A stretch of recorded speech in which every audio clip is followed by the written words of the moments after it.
World War II was weird, one of the largest and most deadliest conflicts humanity had ever had.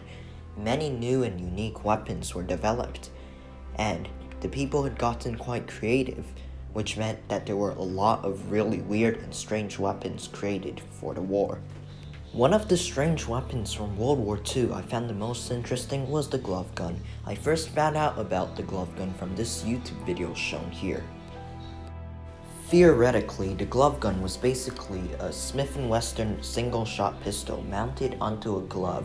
This weapon was made for the US Navy, and only about 150 to 200 models were actually created for the war, and none of them were actually used. The concept for the glove gun was fairly simple. When you punch something, the force would depress a plunger at the end of a gun, which would then strike a hammer, hitting the bullet, which would then fire the round.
And after all of that, the glove gun is finally complete.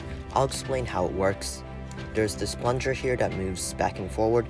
It hits the trigger over here, which holds onto the bullet. You insert the round shown like this, and the trigger hooks onto the 1x5 Technic beam. Once you close the hatch, the plunger would hit the trigger, releasing the bullet when you punch something, kind of like this.